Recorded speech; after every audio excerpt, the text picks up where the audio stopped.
성철 스님 시봉 이야기. 시주는 남모르게.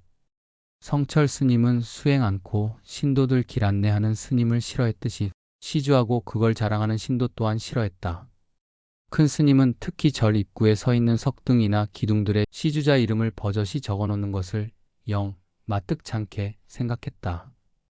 문제는 그런 큰 스님의 뜻이 확고한 만큼 시주를 받아야 하는 주지와 소임자들의 처지는 더 곤란해지기 마련이다. 막상 시주를 하는 사람들은 자신의 선행이 어떤 형태로든 남길 바라기 마련이다. 이런 소임자들의 불만이 아무리 크다 해도 성철 스님은 들은 채도 않았다. 그리고 수시로 다음과 같은 일화를 들려주며 시주의 익면성을 강조했다. 6.25 직후 마산 근방 성주사라는 절에서 서너 달 살았거든. 처음 가보니 법당 위에 큰 간판이 붙었는데 법당 중창시주 윤라고 굉장히 크게 씌어 있는 거라. 그래서 내가 누구냐고 물어보니까 마산에서 한약방 하는 사람이라대. 그 사람 신심이 깊어 법당을 모두 중수했다는 거라. 그 모양을 그냥 지나칠 성철 스님이 아니다. 성철 스님은 그 사람이 언제 여기 오느냐고 물었다. 이미 성철 스님의 이름이 불자들 사이에선 상당히 알려진 상황이라 스님께서 오신 줄 알면 내일이라도 곧 올 겁니다는 대답이다. 과연 그 이튿날 윤 씨가 저를 찾아와 성철 스님에게 인사하러 왔다. 성철 스님이 물었다. 소문을 들으니 서사의 신심이 퍽 깊다고 다 칭찬하던데 나도 처음 오자마자 법당 위를 보니 그걸 증명하는 표가 얹혀 있어서 대단한 줄 알았지. 처음에서 칭찬인 줄 알고 윤 씨가 웃음으로 감사를 표했다. 성철 스님의 따가운 지적이 바로 이어졌다. 그런데 간판 붙이는 위치가 잘못된 것 같대이. 간판이라 하면 남들 많이 보라고 만드는 건데 이 산중에 붙여두어야 몇 사람이나 와서 보겠노. 그라이 저거 떼가지고 마산역 광장에 갖다 세워야 안 되겠나? 내일이라도 당장 옮겨보자고. 그제서야 말뜻을 알아듣고 얼굴이 화끈해진 윤 씨가 성철 스님 앞에 엎드렸다. 아이고 스님, 부끄럽습니다. 성철 스님의 꾸중은 쉽게 끝나지 않는다. 처사가 참으로 신심해서 돈 낸 거요? 간판 얻으려고 돈 낸 거제. 잘못했습니다. 제가 몰라서 그랬습니다. 몰라서 그랬다고? 몰라서 그런 거야 뭐 허물이랄 수 있나. 이왕 잘못된 거 웃자면 좋겠노. 지접 시정하라는 짓이다. 윤 씨가 서둘러 자기 손으로 그 간판을 떼어내 탕탕 부수어 부엌 아궁이에 넣어버렸다. 이런 얘기를 들은 신도들이 어찌 큰 스님 앞에서 시주의 공을 내세울 수 있겠는가. 그런데 큰 스님 정도로 법력이 되니까 그 시주자가 두말 없이 항복하지만 웬만한 스님이 말해서는 거꾸로 시주자의 반감을 살 가능성이 더 큰 것이 현실이다. 거꾸로 성철 스님의 경우 그런 호통을 치면서도 시주자들의 진심 어린 보시를 이끌어내는 것이 또 가능하다. 성철 스님이 대구 파계사 부속 성전암에 머물 당시 얘기다. 큰절인 파계사 대웅전에 비가 줄줄 샜다. 이를 수리하는 불사를 해야 하는데 마땅한 시주자가 없었다. 파계사의 신세를 지고 살던 중 그런 사정을 듣게 된 성철 스님이 나섰다. 잘 아는 신도에게 절대 겉으로 나서지 말고 심부름은 동업이전제 스님과 할 테니 그리 알고 파계사 대웅전 중수불사를 맡아주시오라고 당부했다. 그 시주자는 성철 스님의 당부대로 전혀 나서지 않은 가운데 대웅전 중수에 필요한 돈을 지원, 마침내 대웅전이 새 모습으로 단장을 끝냈다. 시주 당사자는 자신의 노력 끝에 만들어진 결과가 궁금하지 않을 수 없다. 그래서 정식 낙성식이 열리기 전 파계사 대웅전을 찾아 부처님께 108배를 올렸다. 그때 문이 벌컥 열리며 호통 소리가 났다. 어떤 보살인데 허락도 없이 법당에 들어와 멋대로 기도하느냐. 그 보살은 아이고 예. 스님 잘못했습니다 하고는 도망치다시피 성전암으로 달려왔다. 성철 스님에게 그 얘기를 했다. 큰 스님, 제가 시주자인 줄 알았더라면 그 스님이 얼마나 반갑게 맞이해 주었겠습니까? 칭찬받고 오는 것보다 야단 맞고 오니 훨씬 더 마음이 가뿐합니다. 성철 스님이 박장대소했다. 바로 성전으로 왔으면 됐지. 보살이 자랑하고 싶은 마음 때문에 큰 법당에 들렀은께 야단 맞았지.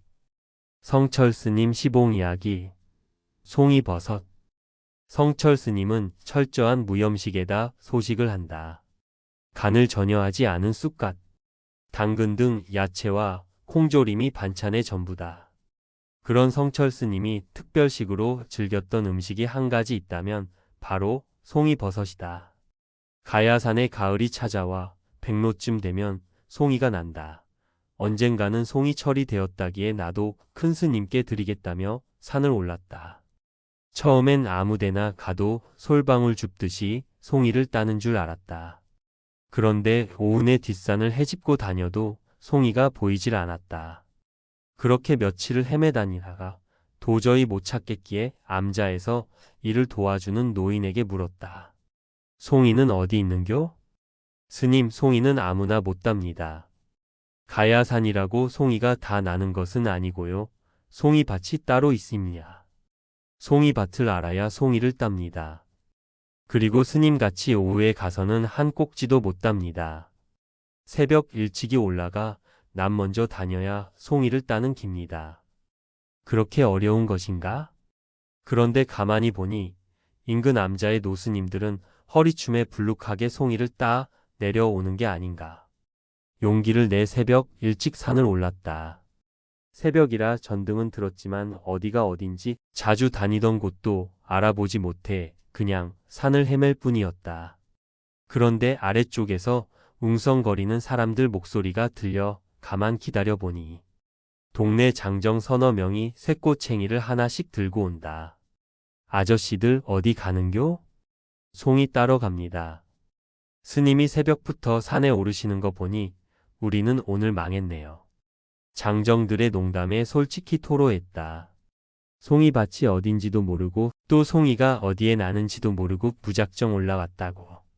그러자 그 사람들이 기겁을 하며 스님, 혹시 송이를 보거든 송이만 뽑지 그 주변을 흐트러뜨리지 말고 그대로 두시소. 송이 따고 그 주변을 흐트러뜨려 놓으면 그곳엔 다시 송이가 나지 않습니다. 하고 다짐을 둔다. 그리곤 어둠 속으로 사라졌다. 성철 스님께 올릴 송이를 따겠다고 마음은 먹었지만 송이밭이 어딘지 가르쳐주는 사람은 아무도 없다. 며칠이 흘렀지만 송이를 따기는커녕 구경도 못했다. 그저 귀동냥으로 송이는 소나무 뿌리가 무성한 곳, 약간 모래가 섞인 듯한 흙이 있는 곳에서 자란다고만 들었다. 그나마 솔가지에 묻혀 잘 보이지 않는다고 한다. 며칠 새벽산을 헤매다 만난 동네 사람들에게 이제는 가야산 송이밭을 가르쳐달라고 부탁을 했다. 그러나 그게 우리 팝줄인데 못 가르쳐 드립니다. 우리끼리도 서로 얘기는 안 해줍니다며 완강히 거절했다. 허탕치고 다니기를 보름 어느 날 앞산 골짜기를 헤매다가 삿갓처럼 핀 큰 송이를 찾아냈다.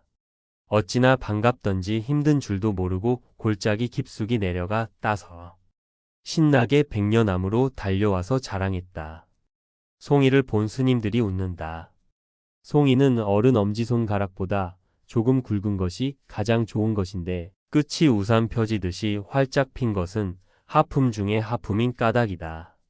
기운이 쭉 빠졌지만 어쨌든 송이를 찾아냈다는 자신감에 다시 새벽산을 올랐다. 하루는 동네 사람과 동행하게 됐는데 그 사람은 내 뒤를 따라오면서 내가 방금 밟고 온 그 솔가지 속에서 송이를 쏙쏙 뽑는 것이 아닌가.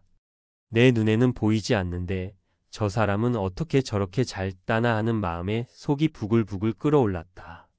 마음을 가라앉히고 마지막 결심을 했다. 오늘도 송이를 못 따면 다시는 산에 오르지 않을 것이다. 결심에도 불구하고 송이는 끝내 보이지 않았다. 마음을 접고 백려나무로 내려오기 위해 잠깐 쉬기로 했다. 마침 소나무 밭이라 솔가리가 소복한 공간을 찾아 다리를 폈다. 그런데 솔잎 사이로 무언가 하얀 것이 눈에 얼핏 들어왔다. 뭔가 하고 헤쳐보니 엄지손가락보다 굵은 송이가 10대 개 솟아 있었다. 어찌나 좋은지 그것을 캐가지고 한다름에 내려와서 식구들에게 자랑했다. 내 손으로 캔 송이를 성철 스님께 올린 것은 그날이 처음이자 마지막이었다. 그 노력을 달리 쓰는 것이 큰 스님을 더 잘 모시는 길이라 생각했다. 원택 성철 스님 상좌. 중앙일보 남기고 싶은 이야기들. 산은 산, 물은 물.